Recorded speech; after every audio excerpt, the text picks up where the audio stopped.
My dear Mum and Dad, it don't seem possible we're out on the briny writing to you. Well, dears, so far we're having a delightful trip. The weather is beautiful and the ship magnificent. We can't describe the tables, it's like a floating town. I can tell you we do swank. We shall miss it on the trains, we go third on them. You would not imagine you were on a ship. There's hardly any motion. She's so large we've not felt sick. Yet we expect to get to Queenstown today, so I thought I'd drop this with the mails. We had a fine send-off from Southampton. Lots of love. Don't worry about us. Ever your loving children, Harvey, Lot and Madge. So that, Tom, was a letter from a chap called Harvey Collier to his parents from the Titanic. And Harvey was a grocer from a place called Bishopstoke in Hampshire. And he was also a big bell ringer in the local church. And he and his family were emigrating to Idaho. When they left, because Harvey was big in the local church, there was a great send-off for them. They sort of sat them down in the churchyard and people went up to the tower and rang the bells for them. It was very moving. Harvey loved it. His wife, Charlotte, was sitting there and she was a bit ambivalent about going to America. So she was, a little bit tearful or something. They had all their savings with them, which he had in banknotes in the lining of his jacket. And I don't think it's giving anything away to say that the fate of the Collier family is very poignant. And those are the human details, aren't they, that make the story of the Titanic just so incredibly resonant. It is. And the idea of writing back to your loved one saying, don't worry about us. Everything's great. It's all going to be fine. Yeah. And of course, the reason that we're doing this episode, the reason that the Titanic has the kind of the mythic resonance that it does is the contrast between the confidence and the horror that we know is coming. So before we get to the horror, we're going to look at some of the details of the people who were traveling. And everyone will know that there are lots of millionaires on it, but they will also know, particularly if they've seen Titanic, the film, yes, that there are lots of people in steerage. And in the last episode, I quoted Francis Wilson making the comment that basically the Titanic is a ship that only seems to be a luxury hotel, but actually it's there to carry poor emigrants. Yeah. So in these next two episodes, we're going to look at the range of people who are traveling on the Titanic. And as anyone who has seen the James Cameron film will know, there are, of course, millionaires, and then there are people down in steerage. And we're going to look at both groups of people. And Dominic, we're also going to look at the people who are traveling in second class. Yes. Who don't make it into the film and who slightly tend to be written out, because we do enjoy the kind of Downton Abbey idea of upstairs and downstairs, don't we? And the fact that actually there are lots of people kind of in the middle is often written out of the story. It is, because I think people want to turn it into a parable, don't they? A morality tale about inequality and hubris. Yeah. And so you have, John Jacob Astor, and then you have some very poor guy played by Leonardo DiCaprio or something. Absolutely. But actually we miss in that the complexity of, all these people who were there, many of whom were, as you say, in the middle, and make the story much more complicated. Right. So having said that, should we kick off with the millionaires? Yeah, why not? We're very much a class-based podcast. We are. So let's go in with the millionaires first. So in the last episode, we talked about how the Titanic was a product of the Gilded Age, of the capitalism of the Gilded Age, of the competition between different companies, British, German, for control of the Atlantic trade. We talked about Belfast, didn't we? And we had the Titanic going through all its tests and then being brought to Southampton and then, of course, sailing out of Southampton Harbour. And you were very rude, if I remember, about Captain Smith when you... Yes, I was. You accused him of incompetence. I think very harshly. Not incompetence, but perhaps not being as fully on the ball as once he was.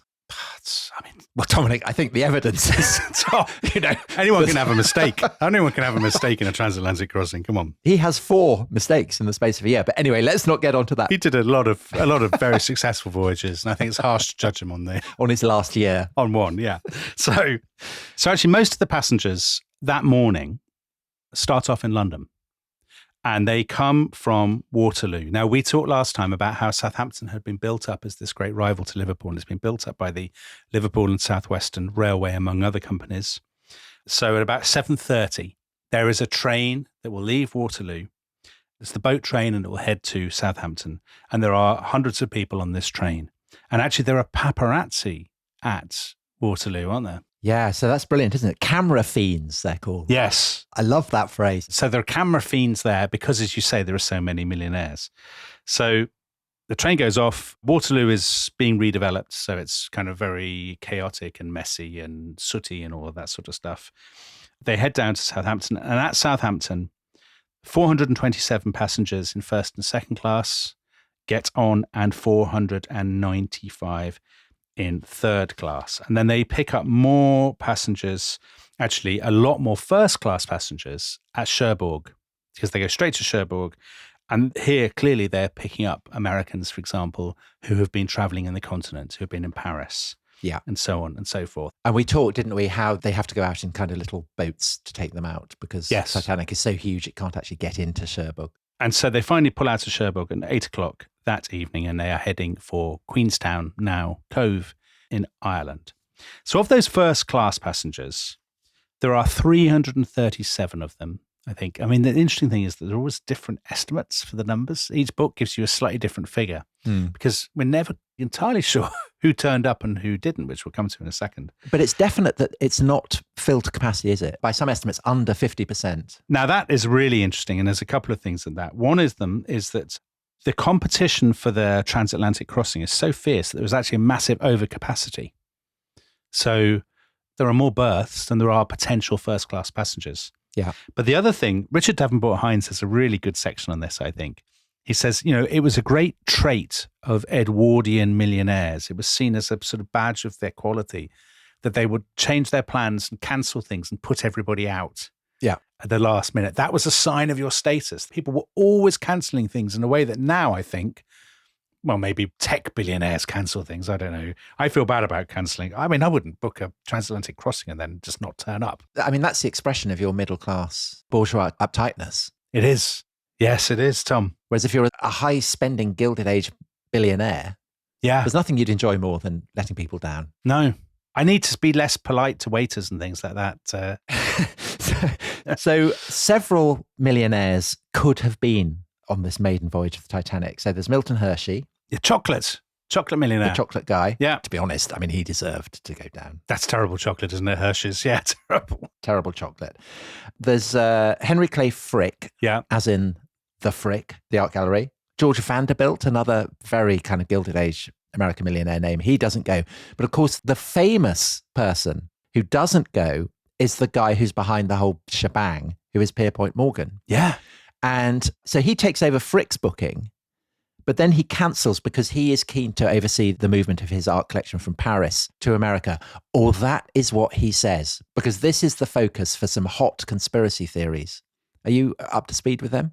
I know they exist. I consider them demented, so I haven't really gone into them as much as I should. So the conspiracy theory is that we talked about how Morgan is basically behind the setting up of the American Central Bank, isn't he? That he kind of comes to the rescue. Yeah, well, he's America's banker. Yeah.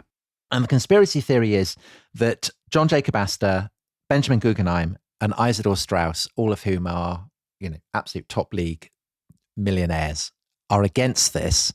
And so Morgan has arranged for them to go on the Titanic so that they can be removed, taken out of the equation. Yeah. Which I agree doesn't seem it seems a roundabout and expensive way of getting rid of them. An unreliable way. What if they get into the lifeboats? Exactly. But I just mentioned that. I just put that out there because we don't want people listening to think that we're not acknowledging the conspiracy theories, because you particularly had quite a lot of grief for your skepticism towards JFK conspiracy theories. That's true. I'm actually just part of the conspiracy, to be quite frank. Of course. I can admit that now. Okay. So Astor is by far the richest, isn't he? He is. Colonel Jack, he's called. John Jacob Astor IV. The Astors are the sort of paradigmatic, dominant family, dynasty of Gilded Age New York. He owns a lot of New York, among other things. He's not just a hotelier, he's a slum landlord. But the hotels are interesting, aren't they? Because they kind of provide the model for the luxury and first class that the Titanic embodies. Absolutely, they do. So the most famous one, of course, is the Waldorf Astoria. It has Astor in the name. And the Waldorf Astoria was seen as having set standards in hotels. So it's the Waldorf Astoria really that invents the idea of you going to a sort of downtown city centre hotel and there being a tea room, a bar, a lounge, the sort of gentleman's club atmosphere. Yeah. So in other words, it's not just a place you sleep, it's a place where, you know, all life is there. A range of entertainments are on tap. Exactly. But also the fact that he is this notorious slum landlord while enjoying all this luxury in the luxury hotels and things. I think that is also something that gets superimposed in the public imagination on the Titanic. Yeah, I think so. So the idea of them sipping cocktails and champagne and things in first class, while down in steerage, it's all rats and bilge water. I mean, we will come to that. Yes. And see whether that is accurate or not. Yeah. And he looks, as American millionaires of that era did, they try to be kind of more English than the English. So he's sort of, you know, he wears an overcoat with a velvet collar. That's actually a bit Nigel Farage, isn't it? Mm. He wears a bowler hat and he has an umbrella and he's got this nice moustache and all that sort of thing. He looks like the father in Mary Poppins. Yes, he does. Mr. Banks. But interestingly, he has a child bride, doesn't he? He does. Madeleine Force, as was. Yes, Madeleine Force, which is slightly more sort of 1970s rock star behavior. So she was 18, and this was very controversial because she's decades his junior. They had a big reception at Fifth Avenue where he was going to introduce her to all his sort of friends and all the other society people, and lots of people didn't turn up. So lots of people would ignore them when they went to the opera and things. They have gone off to France and Egypt. She is pregnant, 4 months pregnant. And they are now coming back to New York and they have this big retinue. They have a valet. She has a maid. She has a nursemaid. And they have a dog called Kitty. I know you're very keen on the dogs. Yes. So in Airedale, one of 12 confirmed dogs, Dominic, who were on the Titanic. Confirmed dogs? Yes. So there might have been other dogs, we don't know. Right. Who kind of got smuggled aboard. So there were several Airedales. There was a King Charles Spaniel. There was a Fox Terrier. There was a bulldog and there was a Great Dane. Great Dane? Who takes a Great Dane on the ship? Well, so the Great Dane does not get into the lifeboat. Right. And nor, I'm afraid, does Kitty. So Kitty drowns. Right. But there are 3 that do get onto the boats in due course. There are 2 Pomeranians. One of those is called Lady and she gets smuggled on wrapped in a blanket.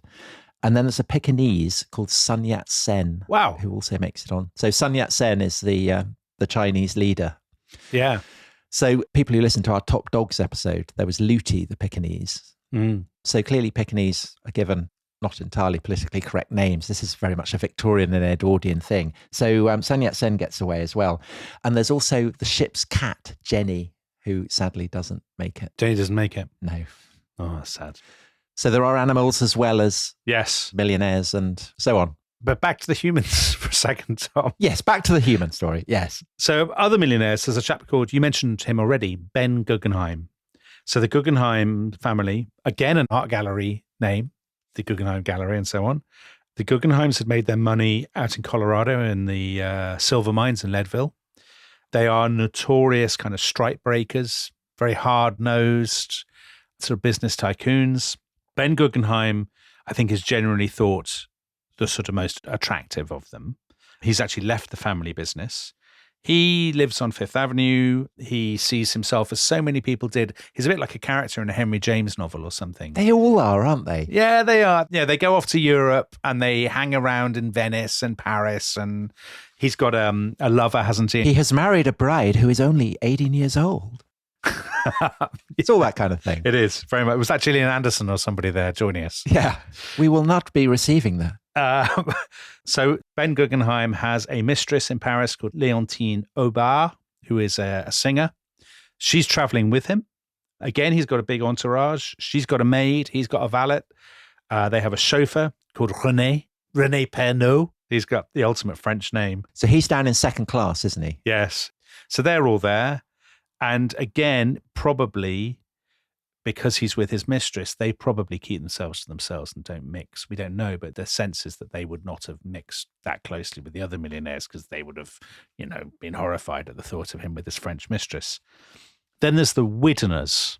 So we mentioned them, didn't we, in the first episode? So the grandfather of it all, the patriarchal figure, Peter Widdener, he joined with Morgan in setting up American Steel and all kinds of things like that. Yeah. And his son and his grandson are on the Titanic. Yes, so George and Eleanor are his son and daughter-in-law, and they have gone to Paris to buy the stuff, the trousseau, for their daughter's wedding. And they've taken their son with them. Their son is Harry. He's a very attractive person, I think, Harry. Yeah, he is. Because he's a great bibliophile. Yes. So he's in his mid-20s, isn't he? And he, since he first went to Harvard, he has become an addict of first editions. So he's got loads of Dickens first editions, Ben Jonson. Yeah. And he's got a Shakespeare First Folio. Yes. Very impressive. And with him on the ship, he's carrying a 1598 edition of Francis Bacon's Essays. Yeah. Which he'd bought for £260. Yeah. His mother's pearls were insured for £150,000. So that gives you some sense. You're going to be adding multiple noughts to that to make the modern equivalent. Yeah. But people who've seen Titanic, the film, will remember that Rose, the character played by Kate Winslet, in her cabin, she has the Demoiselle d'Avignon by Picasso. Oh, yes. I think she has a Degas. I think she has a Monet, all of which obviously didn't sink, but in the film do sink, and people always kind of laugh about that. But it does reflect the fact that, of course, all these treasures, masterpieces of European art that are now in American art galleries, most of them were transported on ships like the Titanic. They were. Yeah. How did they get there? Yeah. Exactly. And that these are precisely the people who are transporting them. Yeah. This is what they do. We compared it to the sort of the Henry James characters. This is absolutely that world, that they will have, folios of bacon stuffed into their pockets. Yeah, because I think there's a library at Harvard, isn't there? The Widener Memorial Library, which was set up after his death by his family. So, yes, I mean, obviously they didn't take Demoiselle d'Avignon because it still exists. But there are masterpieces of art, I guess, down there on the ocean bed. There must be. So there's finance, there's railroads. The railroads are represented. There are two family parties that are related to railroad tycoons. There's the Thayer family. They're the owners of the Pennsylvania Railroad, which is the biggest in terms of traffic and revenue in the United States.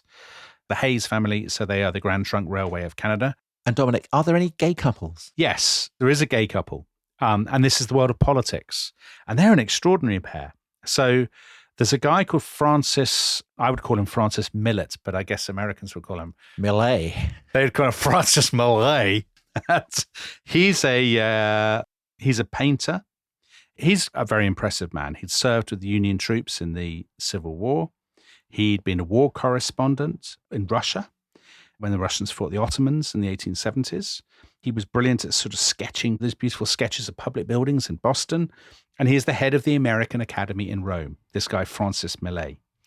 And he lives with a man in Washington, a much younger man. Archie Butt. Archie Butt, exactly, who is the military advisor to President Taft. Slimmer of the year. Slimmer of the year, right. And their household is full of Filipino boys, which kind of gives might have some listeners raising their eyebrows.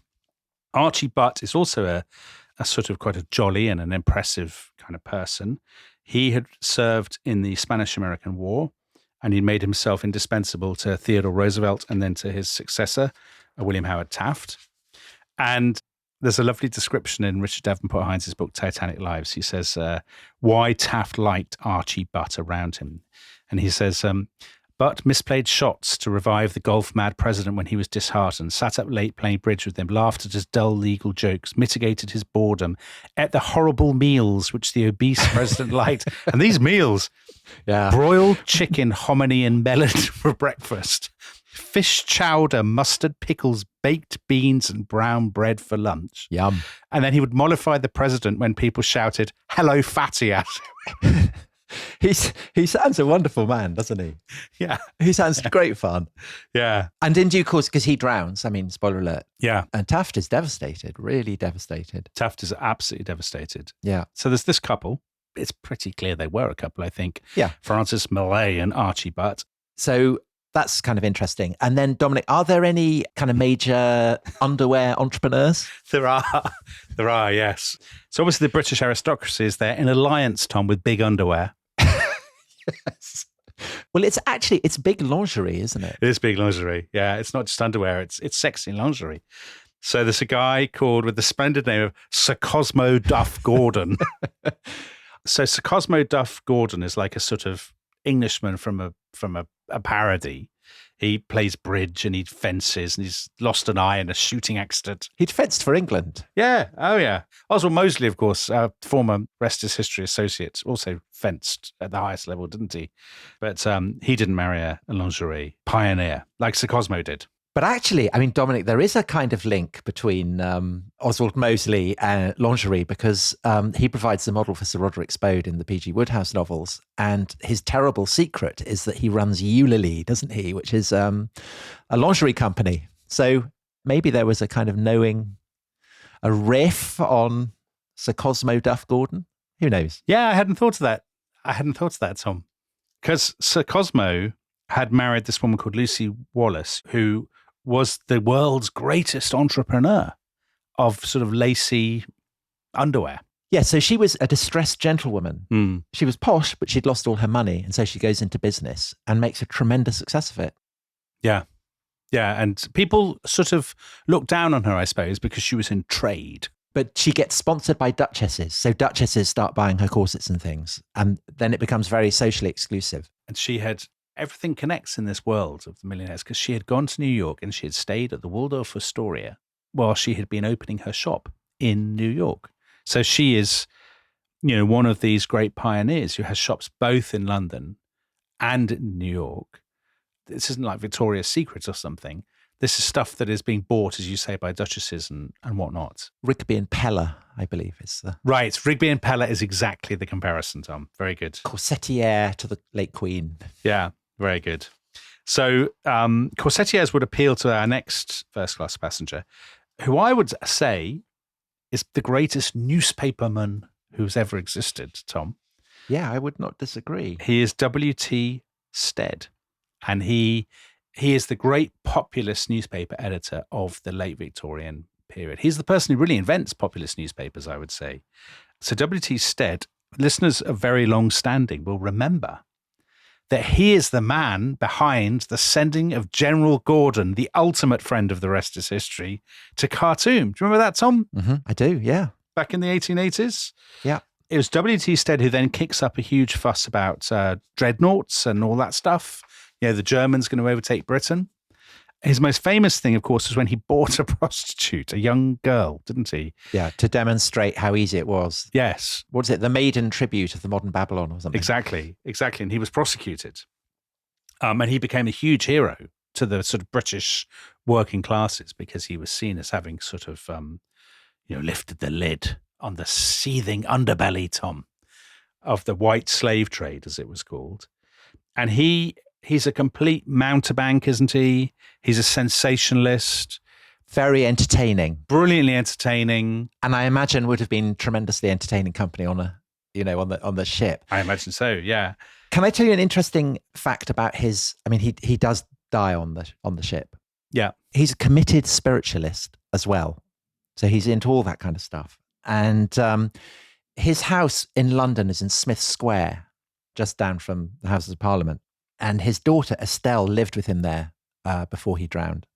And before he left, one evening, she's in her bedroom when a man walks in to her room, takes off his hat, sits down at the desk and starts writing poetry. Oh, my word. It's unusual.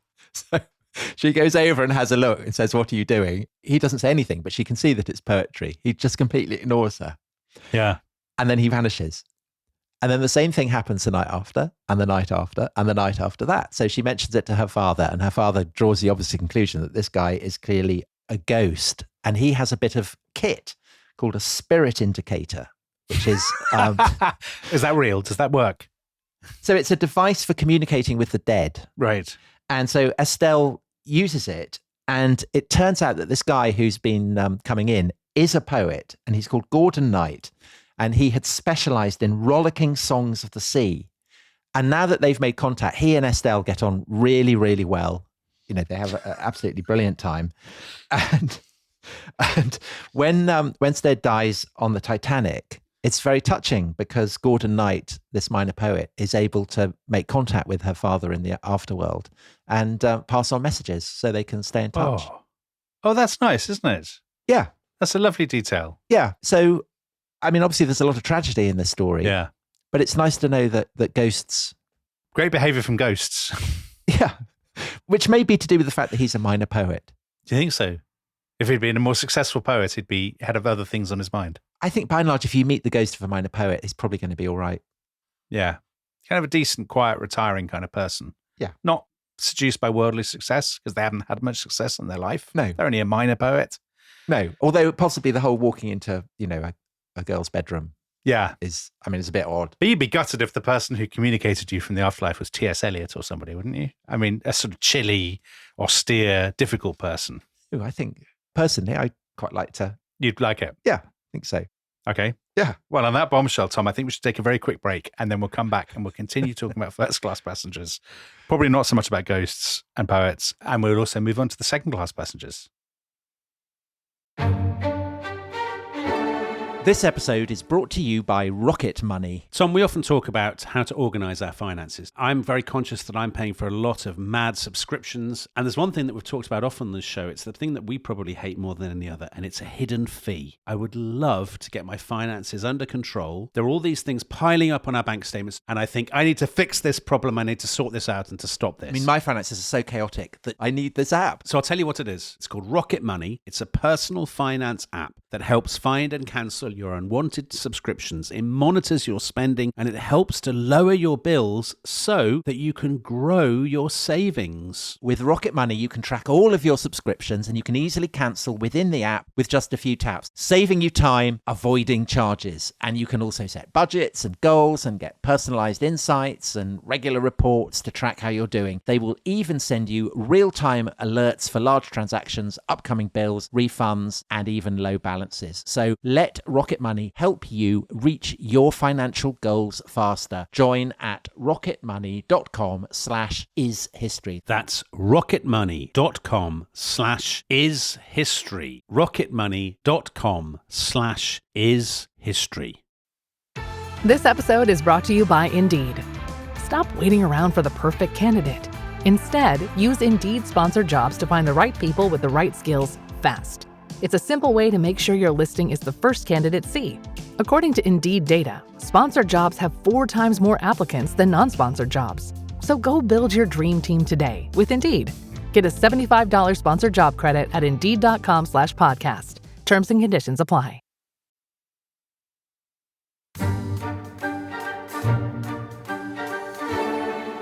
Welcome back to The Rest is History. We are talking about the passengers on the Titanic. Tom, one of the things that strikes me about so many of these first-class passengers is that it's often seen as, they've got first class on one side, all millionaires. Yeah. Kind of Boston Brahmins and Gilded Age American plutocrats. Yeah. And then the other side, you have all the immigrants.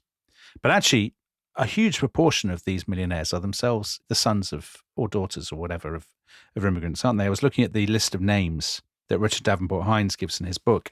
Henry Stengel, John Baumann, Jacob Birnbaum, William Greenfield, Samuel Goldenberg, Adolf Saalfeld, Abraham Lincoln Salomon, Martin Rothschild, George Rosenstein. An awful lot of these people in first class are actually first, second, third generations who are Jewish German Americans, aren't they? It's really remarkable how many of such people there are. That is the melting pot of Gilded Age America, right? Yeah. Well, that's a lovely, profound insight there. That had left you completely kind of... I wasn't expecting that. You weren't... It's your period, Dominic. Well, Richard Davenport Hines says, he says, first class was only steerage twice removed. Very good. Which is true. Well, because we talked about this in connection with Andrew Carnegie. Yeah, we did. Who, of course, doesn't drown on the Titanic, but is going out and then going backwards and forwards. Logan Roy type figure. Very Logan Roy. So what's it like being a first class passenger? The guy we were talking about before, Frank Millet, he wrote about this. He said of the Titanic, she has everything but taxi cabs and theatres, table d'hôte, restaurant à la carte, gymnasium, Turkish baths, squash court, palm gardens, smoking rooms for ladies and gents. And that's just some of the public rooms. They had riding machines in the gym. Wow, a riding machine. Yeah. They should bring those back. I'd love that. Yeah, I know. I mean, not that I go to the gym, but I mean, I'd like the thought of other people going on them. Apparently very good for the thighs. Yeah, I'm sure that's true. So they have dining saloons, they have lounges, they have cafes. There are quarters for the first class dogs. Yes. Sun Yat-sen and Lady. And... Yeah. They have the first swimming pool on a ship. They have an operating theatre in the sick bay. And the private rooms are very, very fancy. So Millet again. As for the rooms, they are larger than the ordinary hotel room, much more luxurious, with wooden bedsteads, dressing tables, hot and cold water, electric fans, electric heater. The suites with their damask hangings and mahogany oak furniture are really very sumptuous. And they're done in a great sort of medley of architectural styles. Some of them are kind of Regency, Queen Anne. Some of them kind of Louis XV, Louis XVI, Tudor, Georgian. You know, you choose what kind of style you like. But having said that, Dominic, there is a kind of integrity to the design because the White Star logo is everywhere, isn't it? Yeah. So all the crockery, all the plates and everything, they're all stamped with the White Star logo. All the cutlery, everything. It's the comparison that you made before with the Waldorf Astoria. Yeah. Is exactly the right comparison, I think. I mean, for these guys, it's not an immigrant ship. It's a floating hotel. They go to the gym, they go to the steam bath, they play poker all the time. I mean, the food, they obviously spend an enormous amount of time in this big Jacobean dining room. And the list of food is kind of mind-boggling. Yeah, it's amazing, isn't it? Oysters, salmon, lamb, roast duck, beef. Yeah. And this, of course, is, you know, maybe there'll be people who've done cruises and things to say, oh, this is, you know, that's nothing. On the cruise, we had much better than that. But this is, you know, more than 100 years ago when refrigeration techniques and all these kinds of things are in their infancy. And it's a tremendous enterprise to get all this stuff ready, to have the huge armies of cooks and chefs and whatnot. But I think for two other people who are traveling first class, Ismay and Andrews, who are responsible for the design, for the conception of the Titanic, for the attention to detail, looking around and seeing how everything is perfect. I mean, that's why they're going there. Yeah. So when Ismay went previously, you know, he went on the Olympic and he was checking to make sure, you know, things that could be improved. Yeah. And these improvements are now manifest on the Titanic. Yeah, they've got the right fish knives or whatever, the things that were missing. Potato peelers. Everything is just so. Yes, exactly. And obviously that is something that they are incredibly proud of and that people are responding to. Yeah. So whether it's the millionaires or whether it's, you know, the guy that we began with writing back and saying it's amazing, everybody is saying this is incredible. Yeah, and interestingly, the millionaires say it's incredible. Yeah. So Colonel Archibald Gracie IV, he says, it's like a summer palace on the seashore surrounded with every comfort. There's nothing to indicate that we're on the stormy Atlantic Ocean. Lady Duff Gordon. So lingerie. I was entranced with the beauty of the liner. Fancy strawberries in April and in mid-ocean. Why you would think you were at the Ritz. You know, again, the comparison with the hotel. Yeah. So that's first class. Now, the one thing that people probably will be thinking if they've seen the film is this is all hermetically sealed off from the rest of the ship because there are barriers. And they're actually locked barriers, aren't there? Metal barriers between first class and second class. But the reason for that is not the snobbery of White Star. It is demanded by US immigration authorities, isn't it? It is. US immigration demands that there must be barriers on the ship because they're terrified of contagious diseases. Right. And they want to limit the spread of disease. And so people have had to be checked before they board the ship. Yeah. And all that kind of thing. So that's an important point because I think that's often seen as this is the snobbery of the millionaires or the snobbery of the company. But that's not right at all. It's the bureaucratic demands of the immigration service. Yeah. So second class. It's a smaller group than first or third. And as you said, Tom, they are totally missing, aren't they, from the film? And I actually think from most popular accounts of the Titanic disaster, don't you? Yeah, because as you said, the power of the Titanic is that it serves almost everybody as a metaphor. And so certainly for left-wing critiques of British, American, Atlantic society, the idea of haves and have-nots doesn't really have place for people who are in the middle. Yeah. It's plutocrats or paupers. But that's not the case with this. Yeah. And of course, the nature of industrial society at the beginning of the 20th century is there are, you know, tens of millions of people who don't fit into those categories. And these are the people in second class. So they are clergymen, teachers, people who own shops, clerks. There are some chauffeurs. There are some workmen who are kind of splashing out. You know, it's exactly as you expect. Well, and servants, so chauffeurs and valets as well Yes. are going second class. Also, just as we said that the first class is modelled on the luxury hotels that are growing up, there are kind of establishments now that are catering for the middle classes, and that's effectively the vibe that is being replicated on the Titanic. So Lions, what is it? Lions corner houses and things. Tea shops. Yeah. It's a respectable boarding house kind of atmosphere, isn't it? Don't you think? Yes. So films about the Second World War, the Nippies, and civil servants will meet their wives when they're having domestic problems, Yeah. and they'll kind of hide behind menus and things like that. That's the kind of the mood that you're getting in the second class quarters. Yeah. It was the sort of a hotel that would feature in an Agatha Christie novel. Exactly. Not super swanky. And the characters. So, as you said, clergymen and doctors and so on. Yeah, absolutely. Yeah. Interestingly, the single biggest group in the second class decks is Cornishmen. So there are several dozen Cornish miners who are going out to the Michigan copper belt. And they are very introverted, the Cornish miners. They don't really mix with other people. There is a hotel in Southampton that caters specifically for Cornish voyagers. And there's one in New York, isn't there? There is indeed in Brooklyn, run by John and Sid Blake, the Star Hotel, if anybody's thinking of checking in. Anybody from, I don't know, Mullion or whatever is thinking of traveling to New York. Yeah. But second class has really fun characters, I think. So there's a couple of people who've run off with their mistresses. There's a confectioner called Henry Morley from Worcester. He has run off with a 19-year-old girl called Kate Phillips. So kind of middle-aged men running off with teenage girls. This is quite a theme, isn't it? Totally. And there's another one, a Lancashire carrot and potato salesman called Harry Faunthorpe is running off with Lizzie Wilkinson. Well, she's not a teenager. She's 29. She's 11 years his junior. But still, what would the clergyman be making of this? Well, he'd very disapprove of this man, Michel Navratil. Oh, yes. This is the guy who's kidnapped his children from his wife. He's kidnapped his children. So he was from Slovakia originally, what became Slovakia. He had married an Italian woman and they lived in Nice. They had a very acrimonious divorce. He accused her of having run off with somebody else. He collects his boys and then runs off with them. He leaves a note for his wife that says, "You will never see the children again, but never fear about them. They will be in good hands." He buys second-class Titanic tickets, and the boys and this bloke is, by the way, carrying a revolver, they get on the ship. So he's there with his boys. Do you know what, Tom? This is a big spoiler.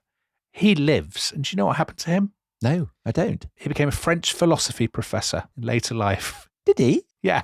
And he lived until like the 1960s or 70s or something. Goodness. I mean, who would have guessed? French philosophers do have kind of exciting personal lives. They do. Yeah, they definitely do. Foucault, and who was the guy who strangled his wife? Althusser, I think. Oh, really? I didn't know he strangled his wife. Yes. Anyway, could I just mention two travellers from outside Europe? Do.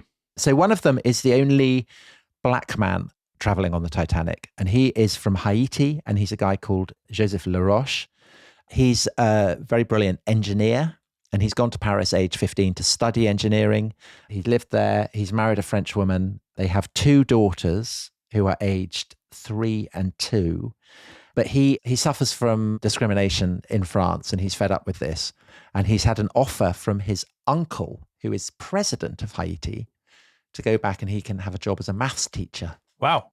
Are they given out by the president? Maths teaching jobs. Yes. So he's going back, and they were going to go later in the year, but because his wife is pregnant and they want to get to Haiti before she is due to give birth to the baby, they decide that they'll go early, second class on the Titanic. And that's what they're doing. So they're on second class. And another guy from outside Europe is a Japanese, the only Japanese person he's called Masabumi Hosono. And he's a civil servant who's been in Russia. So he studied Russian in Tokyo. He's then gone to Russia to study the railway system there. And he is traveling back to Japan across the Atlantic over America. And then he'll go to Japan from the Pacific coast. So both of these men will feature in due course when we look at what happens when the Titanic hits the iceberg. But I just wanted to flag them up. I mean, there's so many interesting characters in second class. There's a guy who's a rubber merchant from Liverpool called Joseph Finney, and he has a teenage companion with him, slightly dubiously. Richard Davenport describes him as a handsome bachelor with his Ganymede. Oh, right. more middle-aged men traveling with teenagers. Exactly. He's traveling with a 16-year-old apprentice cooper called Alfred Gaskell. Right. Then there's this should appeal to you, Tom, a Mennonite missionary with the splendid name of Clemmer Funk.